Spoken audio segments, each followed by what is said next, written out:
Como les comentaba, vamos a empezar a trabajar los temas a partir de ahora con grabaciones. Entonces, bueno, empecemos con cerámicos. Los cerámicos son, desde el punto de vista de ciencia de materiales, compuestos constituidos de un anión y de un catión. Basado en esa definición, nosotros tenemos que los cerámicos normalmente los vamos a estar ocupando casi siempre en cualquier estructura ósea, ¿no? Casi similar a la estructura de los metálicos. Sin embargo, no tienen el mismo orden el mismo ordenamiento cristalino de los metálicos. Entonces los cerámicos cumplen con estas redes. ¿Y cuáles son las características de los cerámicos? ¿Cuál es la principal característica de los cerámicos? La principal característica de los cerámicos es la dureza. Todos los cerámicos son duros por naturaleza. La misma dureza hace que su mayor ventaja o su mayor característica sea su peor característica, ¿no? Entonces son muy frágiles. Como son muy frágiles, entonces normalmente se utilizan como soporte de carga. Esto lo que nos ayuda es a tener reemplazo de las estructuras óseas o de tejido duro que nosotros estemos creando.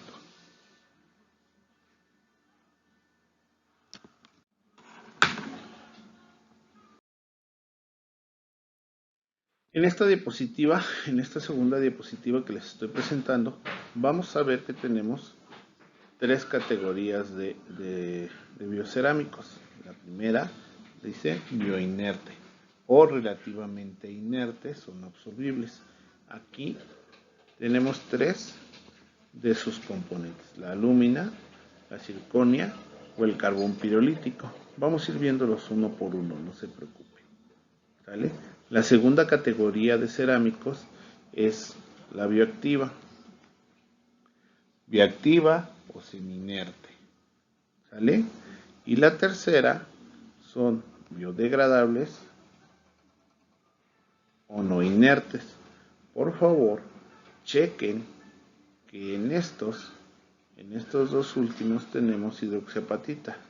Hidroxiapatita, que normalmente es el cerámico o el biocerámico que ustedes conocen mucho mejor, o que del cual tienen más conocimiento.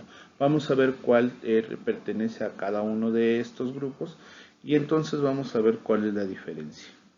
¿Sale?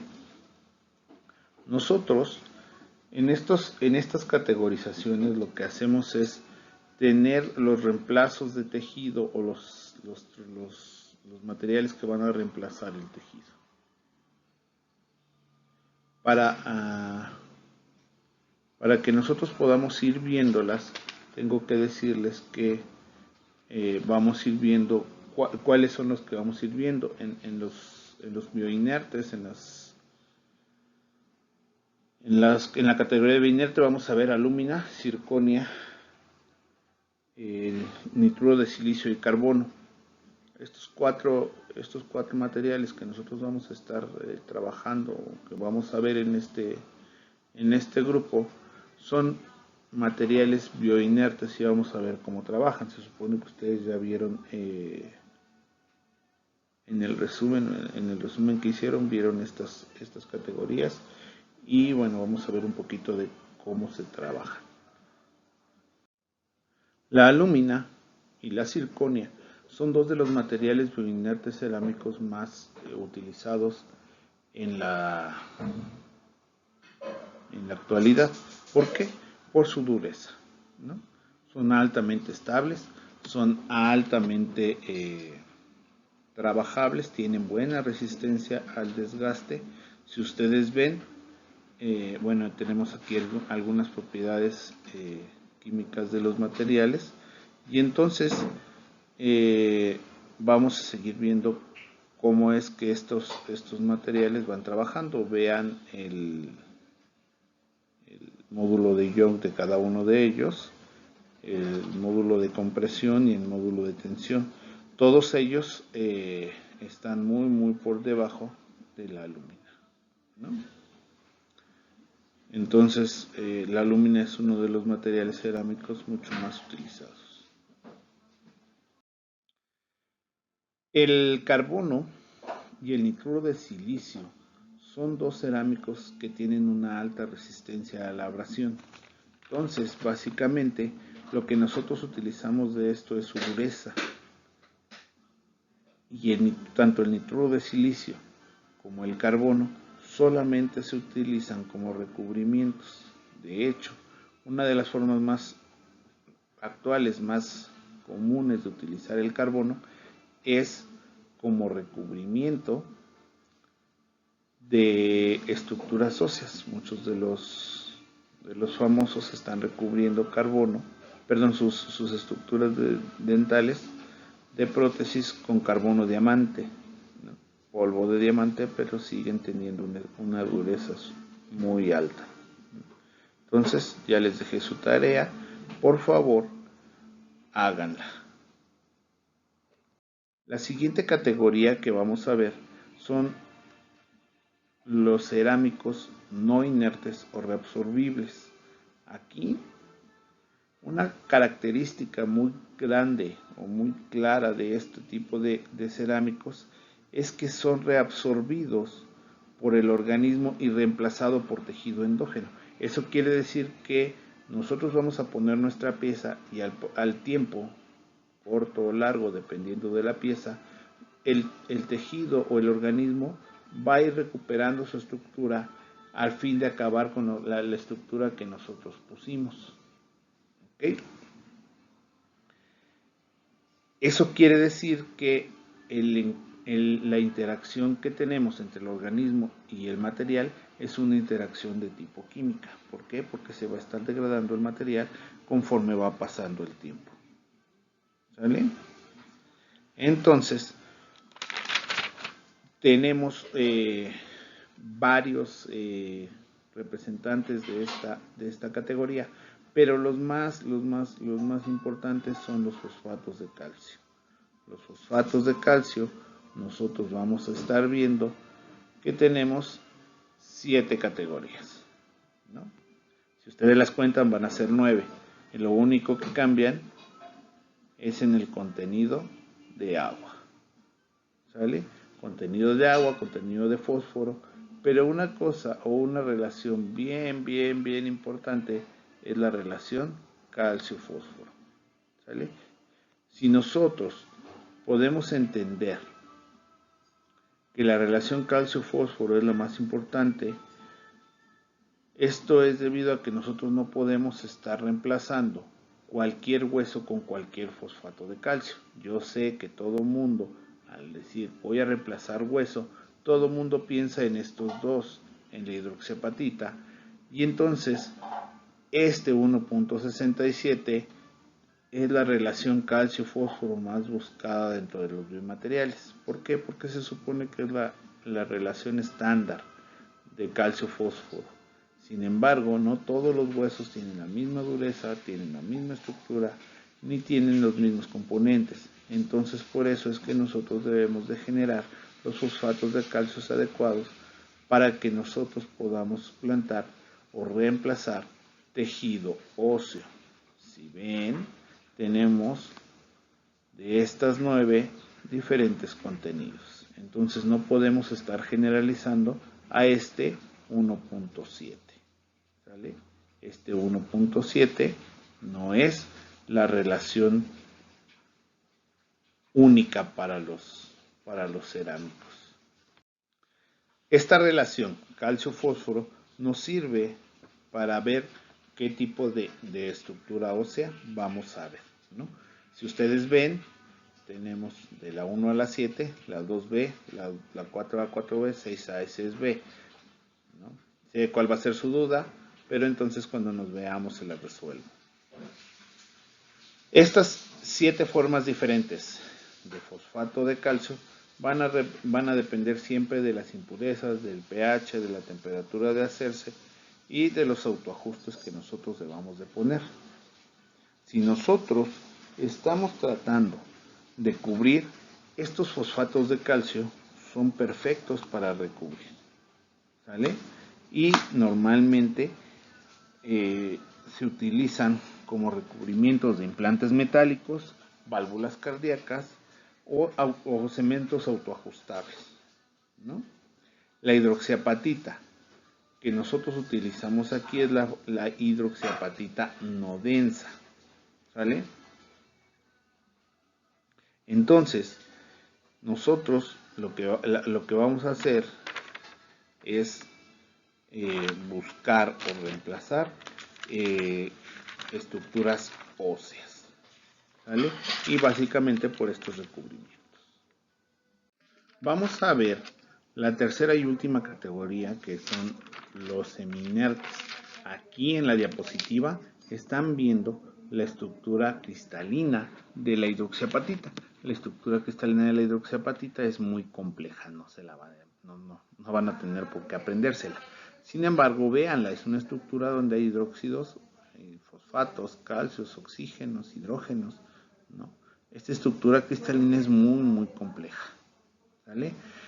Así como esta estructura es muy compleja, nosotros al principio vimos que la hidroxiapatita estaba inmersa en dos de las tres categorías que nosotros tenemos, en las semiinertes y en las semiinertes y en las totalmente reactivas, en las biodegradables, ¿no? Como les decía en la diapositiva anterior, la hidroxiapatita que se utiliza en los biodegradables es la hidroxiapatita no densa. Aquí la que nosotros vamos a seguir viendo es la hidroxiapatita densa. Esta hidroxiapatita densa nosotros la vamos a utilizar como una de la categoría de semiinertes. La duda es, yo lo sé, ¿por qué o cuál es la diferencia entre la densidad, ¿no? ¿Por qué aquí utilizamos hidroxiapatita densa? Bueno, porque aquí no necesitamos en esta tercera categoría de los semiinertes la degradación completa. Entonces, en la categoría anterior nosotros lo que requerimos es que se degrade, tratando de que tengamos este intercambio de material con el tejido, con el organismo. Y si no lo tenemos, entonces nosotros no vamos a poder generar, no vamos a poder tener el intercambio. Cuando nosotros vamos a los semiinertes, las características de estos materiales es que se enlazan fuertemente una parte de ellos con el organismo, y entonces estos se fijan en el organismo a fin de que se mantenga el implante, ¿no? Y nosotros con la hidroxiapatita densa lo logramos.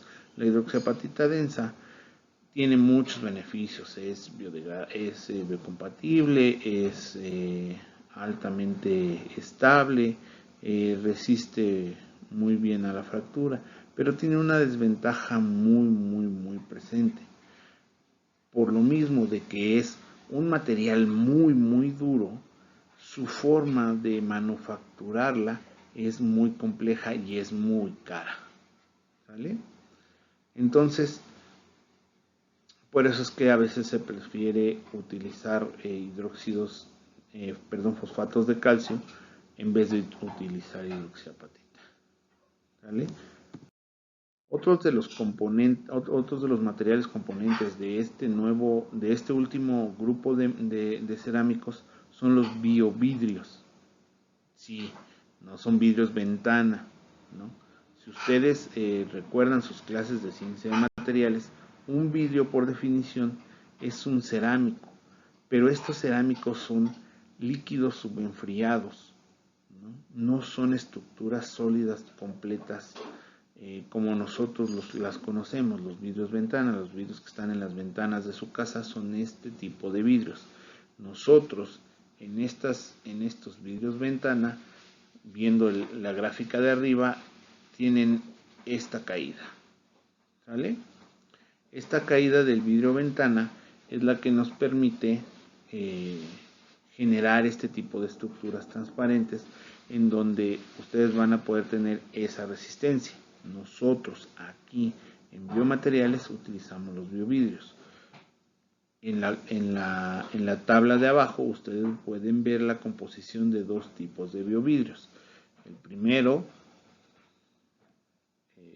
denominado así, biovidrios, son biovidrios genéricos. Y si el otro son los Ceravital, ¿no? Estos Ceravital ya son marcas registradas, hay bioactivos y no bioactivos, y las composiciones básicamente contienen óxidos formadores de red y óxidos modificadores de red, ¿no? Estos lo único que nos van a permitir es generar las estructuras mucho más compatibles con el organismo a fin de que nosotros podamos utilizarlas en ellas. ¿Sale? Aquí el proceso es diferente. En vez de tener la caída estrepitosa en los biovidrios, nosotros ahora tenemos dos partes. ¿Sale? Primero, recuerden, la generación de los vidrios siempre va a ser por mezclado y fundido. Entonces, primero se forma, se hace esta caída hasta llegar a temperatura ambiente, se mantiene, no se viene hasta abajo, como en los vidrios ventana, y luego regresamos a subir la temperatura para formar los agentes de nucleación que se forman a partir de los óxidos, ya sean modificadores o generadores de red, manteniéndose por un pedazo, por un lapso de tiempo esta nucleación, y luego se va a volver a subir para que nosotros podamos hacer el crecimiento de los vidrios.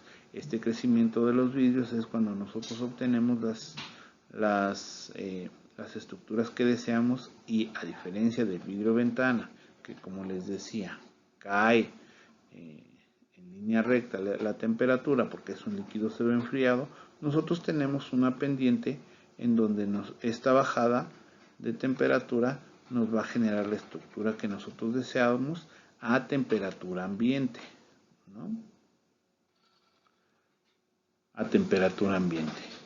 No lo vamos a tener subenfriado como lo tenemos en el vidrio ventana. ¿Cuáles son las ventajas que nos va a presentar este tipo de cuestiones? Bueno, pues entonces las composiciones y la estructura que nosotros debemos de tener deben de ser muy, muy superiores para que nosotros podamos tener las condiciones que nosotros requerimos. ¿Sale? Y estos biovidrios lo único que nos ayudan es para formar cementos óseos o reconstrucciones donde sean de rellenos de huesos, ¿no? Como todo vidrio, pues la desventaja es que estos son muy frágiles, ¿no? Si nosotros queremos ver un diagrama de 3 fases, que se supone que ya los vieron, nosotros debemos de plantearnos dónde vamos a querer estar dependiendo de las zonas que nosotros estemos. La A, en donde son de enlace, ¿no? La B, donde tenemos una reactividad baja, o la C, donde tenemos una reactividad alta pero no son de enlace, o la D, donde son de enlace, ¿no? Pero la diferencia entre la A y la D es la cantidad de tiempo que va a estar presente el biovidrio o el material adentro del organismo. ¿Listos? En resumen, para los biocerámicos, nosotros lo que tenemos es una actividad y biocompatibilidad biológica altas, porque no son inertes, tenemos buenas propiedades, no transmiten ninguna enfermedad, aún el biocoral que lo obtenemos del mar es muy inerte, y tenemos una cantidad muy grande de materia prima que podemos hacer uso de ella. En los cerámicos, como lo vieron, no tenemos problemas de transmisión de transmisión de enfermedades, de transmisiones toxicológicas. Lo más malo, como siempre, pues son las propiedades mecánicas. Las propiedades mecánicas reflejadas en su fragilidad. ¿Sale? Pueden ser bioactivos, pueden ser biodegradables. En general, los cerámicos van a ser bien recibidos dentro de biomateriales para que nosotros podamos tener excelentes propiedades y excelentes reemplazos de tejido duro.